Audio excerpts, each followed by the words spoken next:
Hello and welcome to a brand new episode of Raidercast, the podcast where we delve into the myths and mysteries of Lara Croft's world, but also her fans. And today we're going to be talking to a special guest from the community. We are going to be talking about the villains, and in a little bit of a philosophical way, are they really evil?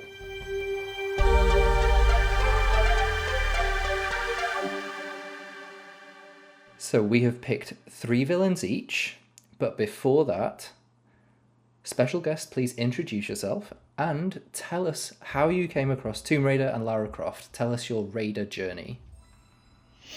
Hello, so my name is Billy Little, which I always think is ironic considering I'm 6 foot tall, but hey ho, that's the name that I was given. So in terms of my journey with Tomb Raider, it was the first game that I ever played. So Tomb Raider 2 was the first game I ever played back when I was like 4 or 5 years old, and I used to play it all the time. I used to pretend to be Lara Croft in the playground. I used to sew bits of fabric in my hair to make it look like I had a plait. Amazing. Lara Croft was everything for me, and hence why I have the real thing these days. Then, as I got a bit older, kind of faded away from it all. It was still one of my favourite games, but I kind of left it at that. And then a few years ago, I was involved in quite a serious car accident where I literally had thought I'd died.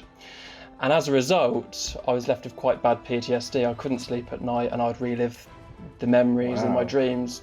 And it was really quite bad, actually. It caused me to be quite sad and down. And I just so happened to remember one day that I used to have a Tomb Raider comic, and it was completely unrelated. I just thought, I'll have a read of that. And I did. And one night, I decided to sit down and read this book, this Tomb Raider comic. And the story was that Lara was in a plane with her friends, and it crashed in the mountains, and all of her friends died, and she was, in so much pain, but regardless, she powered through. She was still herself. She didn't let anything, get in her way. She survived. She was a survivor. And I just felt an instant sense of power. And I started buying more of these comics, started reading them, and let's say 3 years later, I've never had those PTSD symptoms since, and I'm pretty sure that it's a little bit to do with Lara Croft. So That's since fantastic.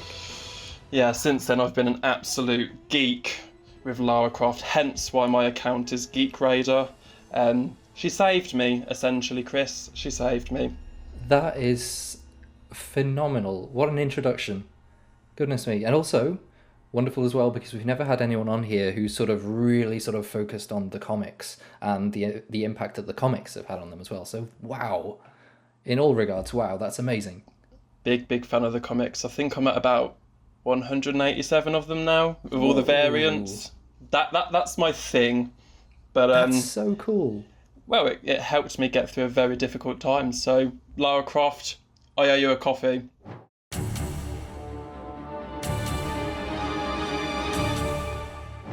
Shall we dive into the topic at hand? Yes. As the guest, please go first. Tell us who your villain is, and let's discuss them. Okay, well, I thought, we'd keep it on trend and we'd start with the game that I grew up on with Tomb Raider 2, and I thought it'd be interesting to kind of explore Marco Broccoli, as 𝘵𝘍𝘍 so cleverly says. So I thought, the whole idea behind this was that, I don't know if it's just because I'm evil, but I kind of resonate sometimes with the villains, and I think, actually, are they really that evil? And I thought Bartoli was quite an interesting one, because at a glance, you might say, Italian mafioso, bloodshot eyes, sleek black suit, he's evil, his raspy voice is definitely evil, right? However, there's an interesting quote that he says, I think it's when he's on the plane, and I've written it down because I won't remember it, but he says, "When my father left when I was a boy, he confided to me that he was enlightened, beckoned by something greater than impulse." Clearly, poor Marco has been indoctrinated by his father from a very young age. Yeah. And I suddenly started thinking, well, to be fair, if my dad confided in me when I was a young boy saying, "Son, I've got this fantastic, seraph, and it's, does all these amazing things, turns people into dragons," I'd be curious. I'd want to know about that. Marco's just a curious man. He's just a curious man. Yes. So I started thinking, well, okay, well, is he really driven by evil or is he driven by curiosity from what his father said? And obviously his father, 𝘵𝘬𝘺, tragically died when the monks, Brother Chan Bar Kang, blew up the ship. Of course you're going to want to find your father and see if, what he was saying was true or not. I also wanted to point out that he doesn't actually kill Lara when she gets backhanded with the wench on the plane. She just gets put into prison. So he could have just, bang, you're gone. Yeah. He didn't. Interesting. Is he really a villain, Chris? I don't know. However, he did obviously kill a monk. He did kill a monk. He did kill a monk, which is pretty evil. So I'm not saying he's perfect. We've all got flaws here. But, is he pure evil or is he in the middle? And I think perhaps seeing it as a spectrum rather than good or bad, where do they sit in the middle? And I'm kind of tempted. Bartoli's maybe... Just over the line. 7 out of 10 of evil, maybe? 7 out of 10 evil. 7 dragons out of 10. Maybe he just wants to be a dragon. He just really likes dragons and just really wanted to be one. Exactly. Who wouldn't? Yeah. Although I did find it funny, he was literally only a dragon for a couple of minutes. I know, what a letdown. His entire life, his entire dad's life, maybe his entire generations just searching for this dagger, and he was like, yes, I've got... Oh, I'm dead. All that grease to slick back his hair, and what was it for? Nothing. Other than a short stint on a game. Poor Marco. Okay, all right. I will go next. The one that I'm going to talk about, maybe it's slightly... I think it's probably a bit less ambiguous to say Eckhart from The Angel of Darkness. He is, I think, one of, if not my favourite villain of the entire series. He is just off the charts bonkers. So this guy has been alive for over 500 years.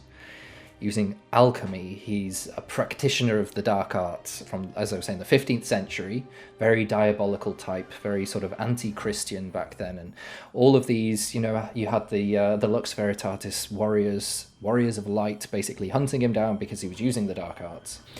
And in a very sort of Faustian way, he had made a pact with the Nephilim, this ancient species which had promised him long life if he helps them get back on their feet and sort of flourish again. And I scoured some of the notes, and I don't think they told him how to go about doing this. I don't think they were like, go and kill these people, it will help us. I think they literally just said to him, we'll give you long life if you help us survive. And so he was like, aha, I'm going to go and kill a load of people and extract their like essential elements in order to rebreed the Nephilim race and awaken the sleeper. So I think that bit has kind of come from him. That was kind of his own plan. He's basically just gone full serial killer, even sort of hunting down this anti-magic organization, this Lux Veritatis. Like through the ages, he's hunted them down because they were at war. And maybe that's another aspect. Maybe it's like, oh, you can't really sort of judge the morality of war or anything. But he was kind of a one-man army, and he was hunting them down and killing them all really brutally. But finally, as well, he didn't just intend to help the Nephilim back on their feet. He did intend to double-cross them and take over for himself. So I think he ticks all of the mad villain stereotypes, and I love the character. I think he's absolutely wild, and I think it was Joss Ackland who voiced him, and oh my goodness me, I don't think we can claim he is anything but absolutely evil, unless you think maybe he can be brought down a peg or two on the evil scale. I'm not sure. I mean, you don't get called the monstrum for being a good boy now, do you? I do, however, wonder if maybe, 500 years before he was put into the pit of pain, that maybe he was maybe a 6 out of 10 on the evil spectrum. But perhaps, after 500 years of hanging above a bottomless pit. Sort of isolation, yeah. I think any ounce of humanity is perhaps long gone. But here's another thing as well I will end on. As you were just saying, was he that evil before he was strung up over the pit? And if he wasn't, does that basically imply that the Lux Veritatis had a hand in creating their own biggest villain? Creating their own demise. Ooh, I like that. That has put a spin on things. Okay, let's drive straight forward. Who is your next naughty person? My next naughty person is a little bit more recent in terms of the naughtiness. I want to take us forward to 2013 with Matthias, because Ooh. I'm sorry, but I cannot help but feel sympathy and sorry for this man. I just cannot. I don't see him as a villain. Maybe, again, I'm just a freak. I'm sure the comments will establish this. So, bit of context.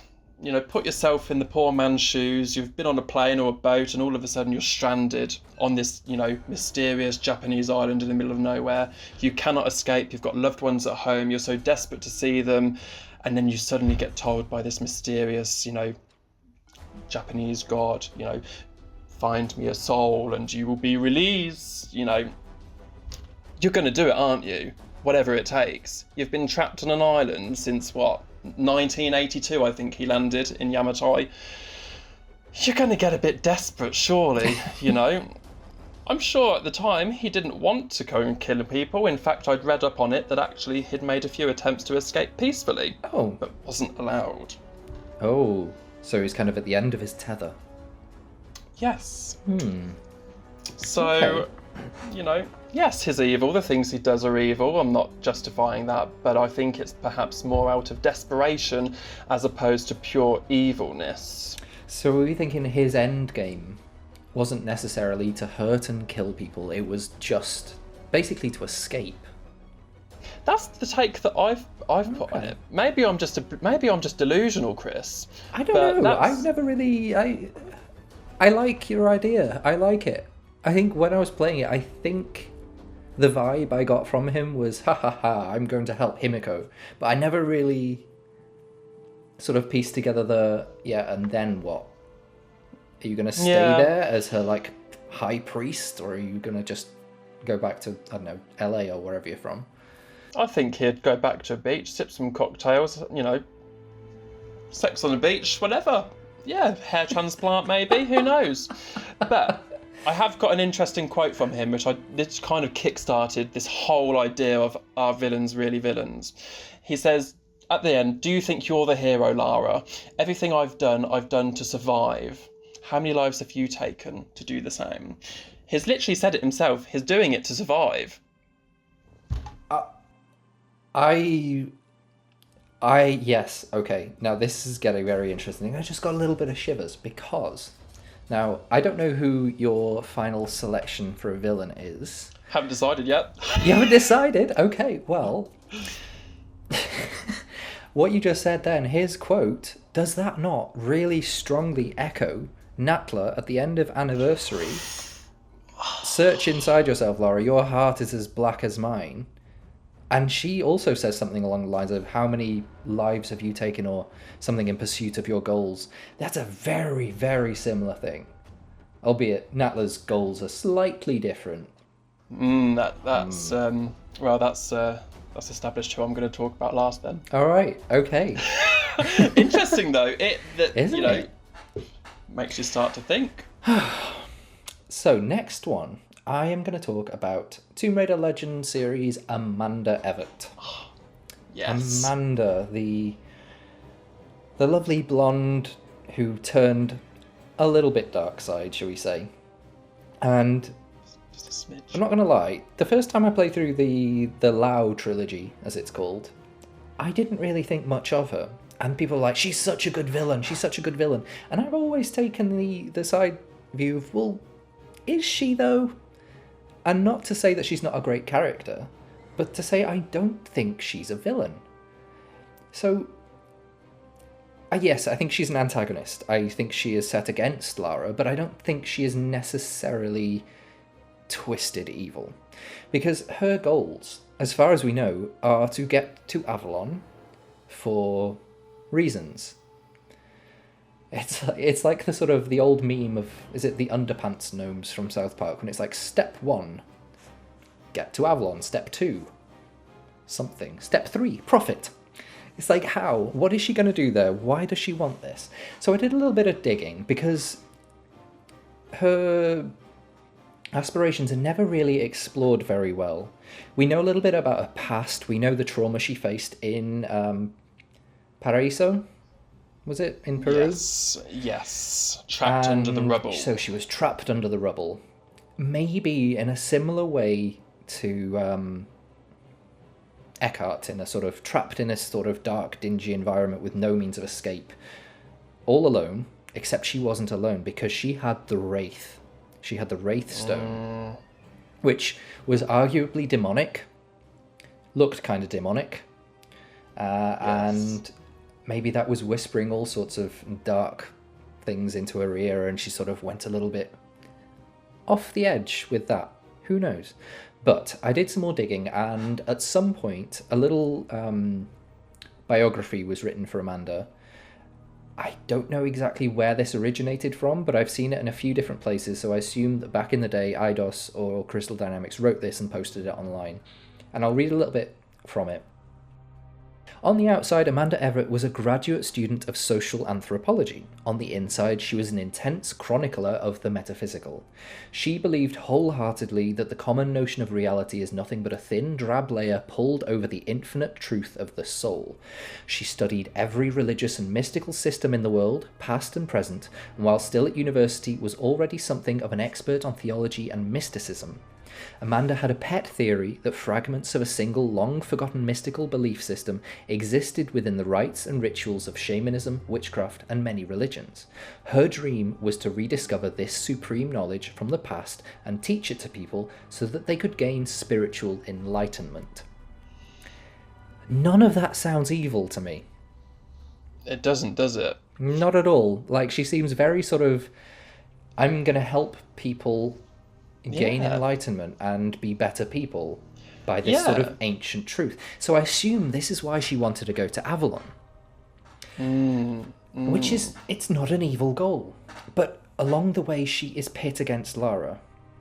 Now, the only thing that I'm thinking that she kind of steps over the line is when she uses the doppelganger to retrieve the Wraithstone from Croft Manor, blows it up, and kills Alistair. So the doppelganger kills Alistair, which never really sat right with me, because in that cutscene in Underworld, Lara shouts at Amanda, you killed Alistair.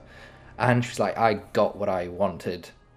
It's like, okay, so she's selfish in that regard, a little greedy and single-minded, and maybe it's sort of along the lines of the ends justify the means.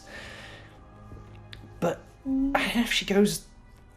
I don't think she goes full dark side, sort of stereotypical, over-the-top villain evil. So I would, I think, place her around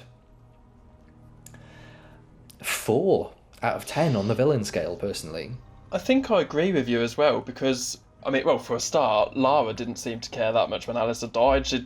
I need the hammer. It's not about Alistair. I need the hammer. That was a bit... Come on, Lara. Bit, human. Supposed to be one of your best friends.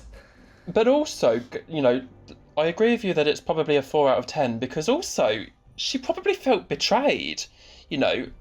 When she was under all the rubble, and, in Kazakhstan, she says, when I got out, there was no sign of you trying to get me. Yep. Yes, obviously, Lara held the gate open and tried to hold her breath and stuff, but... And yes, it was supposed to be a memorial. But if you've, nearly died and then find out that none of your friends tried to find you, you're going to feel a bit betrayed, aren't you? I think so. Perhaps you're going to, and then this entity or this wraith saves your life, you're going to feel a bit of a commitment to it, aren't you? Like, hang on, my friends have left me, but I've got this fantastic beast here that lets me do whatever I want. Mm-hmm. There's that amazing quote, was it? I touched it, and it touched me back. It's like, yes. Yes, not to be misconstrued. Well, but also as well, if we're talking about psychopathic behaviour, she does show love with Rutland. You know, she does have connections still. She still feels. So, yes, she obviously at the end of Underworld tries to pull a gun on Lara and gets her ankle battered. But I don't know. 4 out of 10, probably. Yeah. Yeah, I think so. I think with that end bit where she comes at Lara, maybe you can bump her up to a 5. Yeah. But considering I think that was deleted. I think that was only left on like the PlayStation 2 version or something, but that's the version I played, so that's probably why. Oof. Yeah, that was fun. That's a whole other topic. We can get onto that another time, my god. Yeah. So, is Natla your third? I think it has to be logically, doesn't it? I did have Willard for Tomb Raider 3, but I think, based on what we've just talked about, Natla's probably the logical person to go to. So, definitely more evil than Matthias, despite the fact that they probably have, you know, maybe similar end goals. I think with Natla, it's perhaps more a case of power, greed and corruption has perhaps changed her over time, because I think perhaps maybe she wasn't evil at the start. How else would she have been appointed with Tirhocan and 𝘬𝘭𝘺, you know, to be the 3 supreme, you know, leaders of Atlantis? I think somehow that got lost along the way, though, and perhaps the power got to her head, or perhaps, you know, she was thinking, I can have my own, you know, species and take over the world. Or is it out of protection? Is she just trying to protect her people and do what's best? We have that with Dr. Dominguez. He's just doing the best for his people, but the way that he goes about it perhaps isn't so great. So is she entirely evil? You know, is she just trying to make a better place for her fellow Atlantean creatures? You know, I'm just thinking of now is a lovely, benevolent Natla who is adored by her people. Who one day, this little something is whispered in her ear, something along the lines of, why have 1 Scion piece when you can have 3? And she's like, ooh. Yes, you know, and her creatures clearly see something in her that we don't. You know, it's not like she's torturing all of them, not that they'd care, because I think they're probably demons anyway. But I just thought it was an interesting discussion point, really, as to whether she is, you know, 10 out of 10 evil, or perhaps she's slightly better, still evil, slightly better. For a start as well, and I'm absolutely going off on a tangent, so feel free to cut me off here, but she doesn't actually try and kill Lara. She actually offers her. She's like, you know, come to me, you know. And I think that's because she realises that there has to be 3 people to rule Atlantis. So her, Natla, and maybe Amanda. Maybe. You know. Maybe. So she didn't just, you know, hi Lara, bang, bye-bye Lara. You know, she did push her off a cliff into a pit of lava nearly. Yeah, that's true. Yeah, and also she has a skin in Anniversary called Demon Natla or something like that. So the fact that she can become a demon, well, that's pretty evil, isn't it? So, you know, I think for me it's 9 out of 10. I don't know about you, Chris. 9 out of 10. So I think, like you were saying, I like the idea that she didn't start out that way because, see, now what I'm doing is mixing up the mythos of Tomb Raider 1 and Tomb Raider Anniversary, because in Tomb Raider 1 she was very much along the lines of humanity needs to evolve to survive, we need to be better than we are, evolution needs a kick in the pants, and that was kind of her goal. Yes, I'm sure it was also to rule over this new a higher species or whatever, but it was a matter of evolution and to better people, arguably. I'm not saying that she was necessarily right, but I think that was what she was going for. But then she had that sort of thing going for her a little bit in Anniversary, but then by the time Underworld came about, she'd been, you know, she'd fallen into lava, she'd been shot at, she'd had her wings torn to pieces, she'd had a pyramid exploded on top of her, so she's probably like, Lara Croft, I will destroy you. And then she had this whole thing about the 7th Age, which was never really explained, but I was thinking about this recently. What if the Seventh Age and the wheels of Cathar are turning was just this really meta thing that we didn't understand at the time, and it was basically in reference that the Seventh Age is the next reboot of Tomb Raider, and the wheels are turning is just like the developers are already planning this. Everything is going to burn and be risen from the ashes, you know? Because by the end of Underworld, she's very much like, everything must perish and burn. She's using this machine, this huge snake statue to crack open the world and destroy everything. And it's like, this is just supreme villain behavior. So, yeah, I think by the last time we see her, I think 8 or 9 on the scale for sure. I think she's like up there, like indisputably evil, I think. Yeah. I mean, she's definitely not a good egg. She's definitely going down the bad bin. She's not a nice person. But is she more evil than Eckhart? Or are they She equal? could be. I think she definitely tried to kill more people, for sure.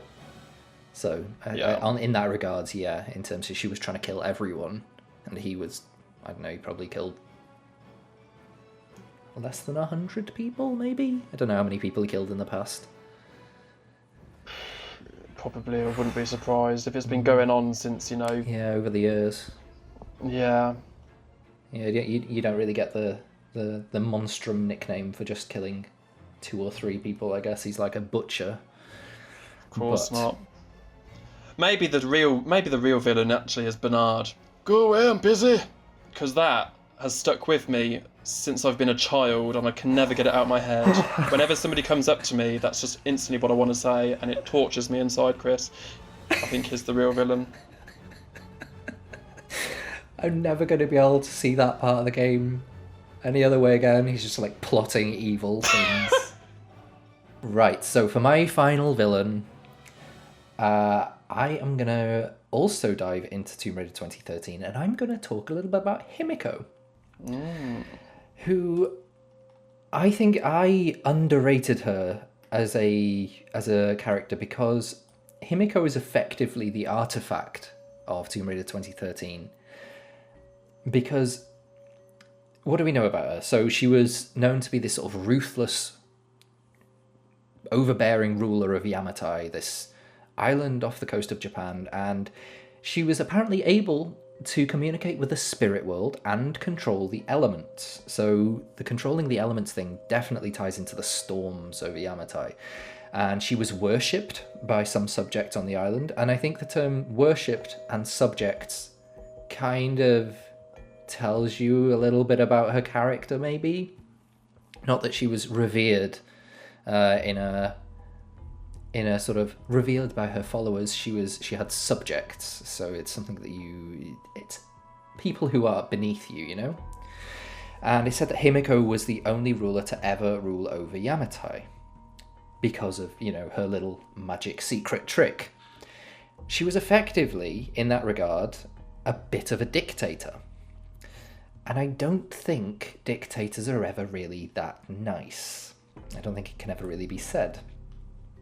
Well, the thing that she told her followers, that she had these priestesses, and she would basically, give them the power to rule, and then they would be the next Sun Queen, but effectively, in this sort of ritual, she was transferring her own immortal soul into person, destroying their soul, and inhabiting their bodies until they wore out, and then she would do it again and again and again.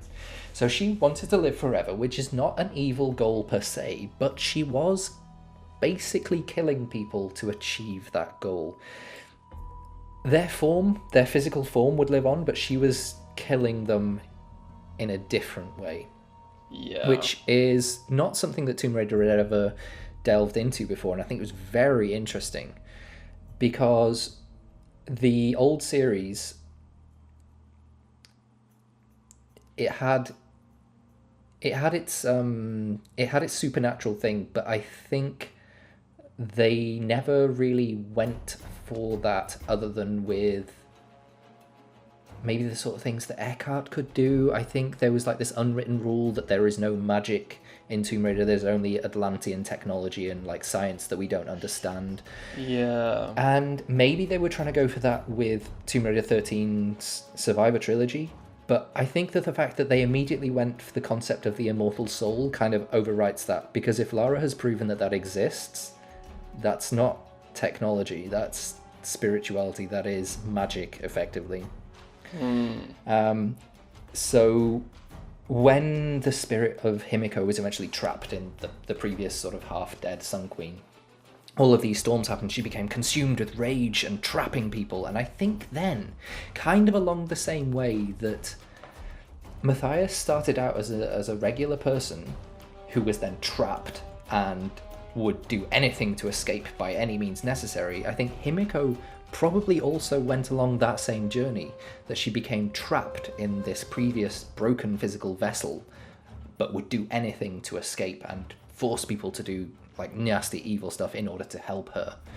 So on one hand, her most evil action is raging storms, but on the other aspect, she has been killing innocent women for generations. But we don't really know her end game.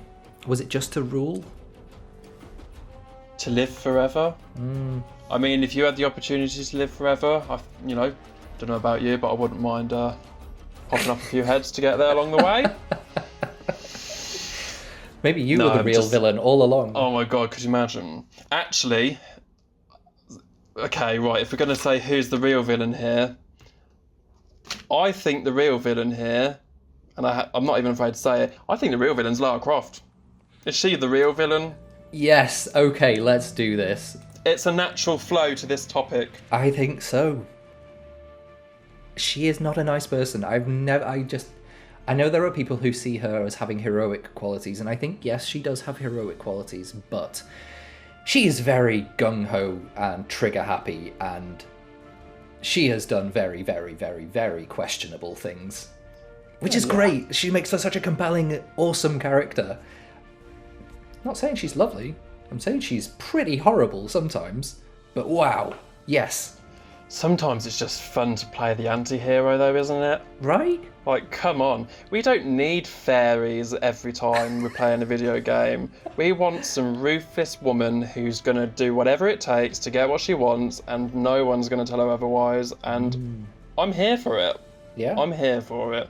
But I would put her perhaps 4 out of 10 on the villain scale. 4 out of 10, okay. Maybe. I mean, yes, she tries to save lives, obviously. She doesn't kill innocent people. She doesn't just go around, with a metallic glove trying to get different elements out of bodies. But she is killing a lot of people. She's killing endangered animals, for goodness sake. She's killing endangered animals. If you choose to do so, she is killing monks. She was killing workers on an oil rig. She was killing... Oh, no, actually, I think they were cultists, weren't they? She was killing innocent security guards at the Louvre Museum. And in the headquarters of Von Koy's headquarters, just shooting the guards. I forgot about them. She tries to shoot the imps, but, those imps never die, do they? No. I think I'm going to put her on a 5 on the evil scale. Because I think she is... I think she's very on the line of, I will do what it takes to do good things, but if I have to kill people, so be it. And I think there's a balance. There's a balance there, I think. Especially in the Legend series. I mean, in Tokyo, she must kill at least 50 people. Oh god, yeah. Alone. How? It's like, were they just workers in Nishimura's building? I mean, they're probably not good people themselves. Party guests, just... Yeah. I always used to think one of those party guests was Curtis. That was always my vision. Anyway, that's a completely different story. But, oh my god. Yeah, Wow. Maybe she ain't so good herself. Something to reflect on, though. Her heart is as black as Natla's, allegedly, and I don't think I would dispute that, quite honestly. Thank you so much for your time today, Billy. This has been such a fun chat. This has been such a fun chat, and I hope you enjoyed yourself as well. Oh, of course I did. It's a pleasure to be on Raidercast, Chris. You know it is. Wonderful. Where can people find you on social medias if they would like to chat more about villains? So the best place to find me is on Instagram, Geek Raider. That's 𝘵𝘢𝘻_Raider, because hello. But yes, For the people so that's listening probably... to the podcast audio, Billy has Lara's hair down to a T, and you really need to go and watch the video version of this just so you can see it. They have to. They have to. You have to. They have to. It's necessary. If you're Yes. a true Tomb Raider fan, you have to watch this. There, I've said it. I've said it Wonderful. All right. Thank you very, very much again, and take now. care. No worries. Yeah, you too. Thanks, Chris.